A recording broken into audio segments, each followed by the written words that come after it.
HIV virus एक ऐसा virus जो कि जानलेवा है। शरीर में एक बार ये घर बना ले तो इससे छुटकारा पाना मुश्किल है। ये वायरस कई रोगों का कारण बनता है, जिनमें एड्स भी शामिल है। ये एक ऐसी बीमारी है जो HIV वायरस के संक्रमण के कारण होती है। इस बीमारी का अभी तक कोई स्थायी इलाज नहीं है।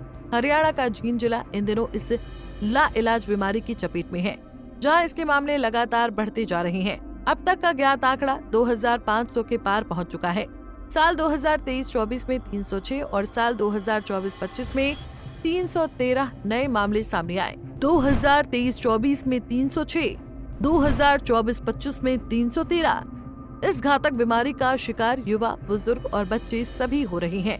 जींद के नागरिक अस्पताल के डॉक्टर पालेराम ने बताया कि HIV एक वायरस है जो मानव शरीर की रोग प्रतिरोधक क्षमता को कमजोर करता है।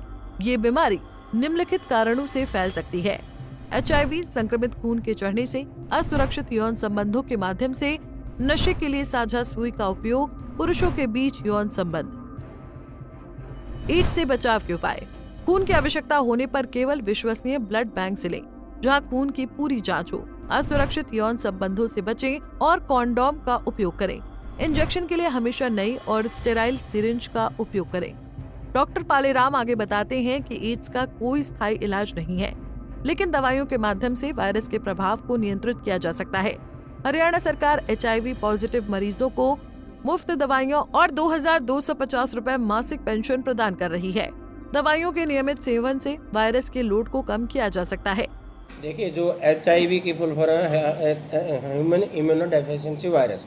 एक ये वायरस की वजह से होती है जिसमें शरीर का जो हमारी इम्यूनिटी है वो काफ़ी कम हो जाती है, जिसका भी पेशेंट को इन्फेक्शन होता है। और HIV फैलने के कई तरीके हैं। ये या तो अननेचुरल सेक्स से फैलता है, जो मल्टीपल पार्टनर जिनके होते हैं उनमें फैल जाता है, और या ब्लड के माध्यम से, सिक्रीशंस के माध्यम से फैलता है। ब्लड का जैसे डायरेक्टली अगर बगैर अनटेस्टेड जो है ना ब्लड लगा दें किसी पेशेंट को, उससे अगर जिससे ब्लड लिया गया वो पॉजिटिव है और जांच ना हो और वैसे लग जाए तो वो भी HIV पॉजिटिव हो सकता है। या जो ड्रग एडिक्ट हैं, नशा करते हैं, मल्टीपल एक दूसरे को लगाते हैं, उनमें भी एक दूसरे से फैलने का रहता है। और अननेचुरल मल्टीपल सेक्सुअल पार्टनर्स होते हैं, मेल टू मेल और मेल टू फीमेल, ये इस तरह MSM बोलते हैं या FSW बोलते हैं। ये अगर उनके माध्यम से भी ये फैलता है। इसको रोकने के लिए यही तरीका है कि भी आप अनटेस्टेड ब्लड जो आपका जो विश्वास की जगह है जहाँ पे ब्लड बैंक है वहीं से ब्लड लें, और ये देखें कि भी वहाँ पे ब्लड जांच रखी है क्या, जैसे HIV की है, काला पीलिया की है, मलेरिया वगैरह, इस तरह 5 प्रकार की जांच होती है खून चढ़ाने से पहले।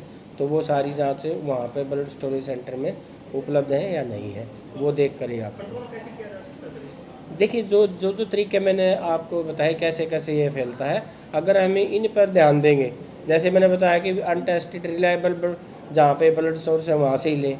जो ड्रग यूज़ करते हैं, इंजेक्टेबल ड्रग यूज़र हैं, वो उनको रोका जाए। जैसे हमारे यहाँ पर OST सेंटर है, सरकार ने एक OST सेंटर चलाया है जिसमें जो इंजेक्टेबल ड्रग लेते हैं, शुरू में उनको OST में टेबलेट दी जाती है ब्यूप्रीनोरफिन, उनका इलाज करते हैं। धीरे धीरे फिर ब्यूप्रीनोरफिन पहले आके और धीरे धीरे ब्यूप्रीनोरफिन बंद कर देते हैं।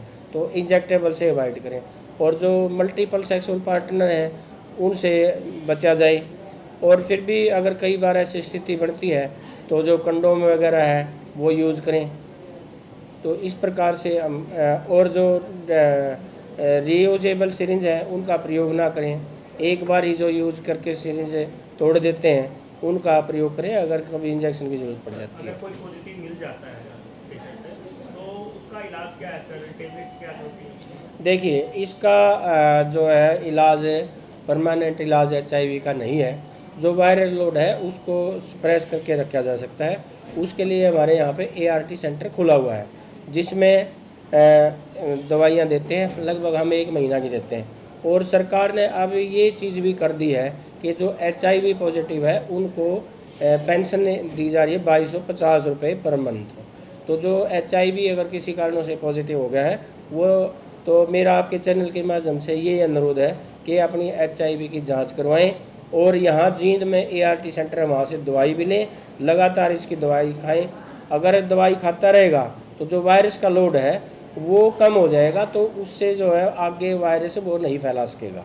जिले भर में कितने मरीज है सर? ज़िले में हमारे इस टाइम जो है 2500 के करीब मरीज़ हैं, जो कि पिछले 23-24 में 306 आए थे और 24-25 में 313। इस ईयर में हमारे 62 आ चुके हैं। महिलाएं और पुरुष कितने सर बच्चे? महिलाएं और पुरुष भी मिक्स ही हैं इसमें, बच्चे भी 1-2 बच्चा भी है। तो सर जैसे आपने पेंशन का 2250, उसका प्रोसीजर क्या रहेगा?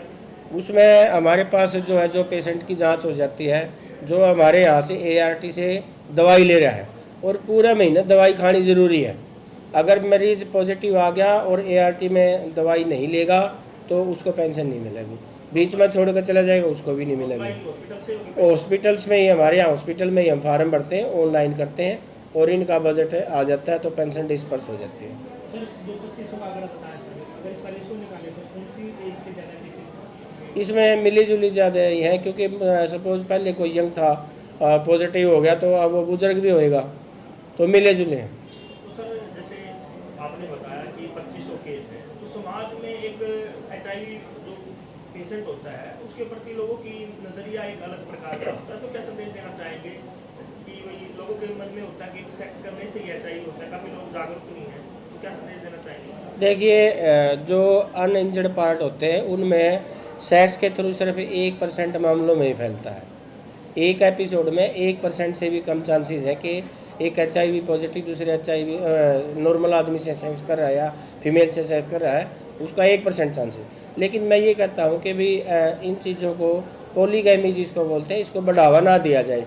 अगर फिर भी कोई ऐसी कंडीशन सिचुएशन बन जाती है तो कंडोम का यूज़ करें। तो सर जैसे आपने कहा कि सेफ्टी यूज करनी चाहिए HIV पेशेंट, अब HIV और एड्स में क्या फ़र्क है सर? देखिए, HIV एक वायरस का नाम है, एड्स उसकी जो है ना एक सिंड्रोम है, एक्वायर्ड इम्यूनो डेफिशिएंसी सिंड्रोम। जो HIV वायरस है वो हमारी जो बॉडी की रोगों से लड़ने की क्षमता है उसको ख़त्म कर देता है। उसकी वजह से बॉडी के अंदर कोई भी इन्फेक्शन हो सकता है, TB का इन्फेक्शन हो सकता है, कैंसर का इन्फेक्शन हो सकता है, TB हो सकती है, या और अन्य कोई भी बीमारी उसको लग सकती है जो HIV पॉजिटिव और है और उसका वायरस लोड ज़्यादा है। अगर वो ART की दवाई ले रहे हैं तो उसका वायरस लोड सप्रेस रहेगा और उसको अन्य बीमारियां होने के चांसेस कम हो जाएंगे। बता दें कि HIV वायरस शरीर की रोगों से लड़ने की क्षमता को कमजोर करता है, जिससे TB, कैंसर जैसी बीमारियों का खतरा बढ़ जाता है। यदि वायरस का लोड अधिक हो तो अन्य गंभीर बीमारियां हो सकती हैं। नियमित दवाइयों के सेवन से वायरस के लोड को नियंत्रित कर अन्य बीमारियों से बचा जा सकता है। चीन से अमनदीप पिलानिया, पंजाब केसरी टीवी। हमसे जुड़े रहने के लिए हमारे YouTube चैनल को सब्सक्राइब करें और नई वीडियो की नोटिफिकेशन के लिए बेल आइकॉन को दबाएं। अगर आप ये वीडियो Facebook पर देख रहे हैं तो लाइक जरूर करें और ज्यादा से ज्यादा शेयर करें। धन्यवाद।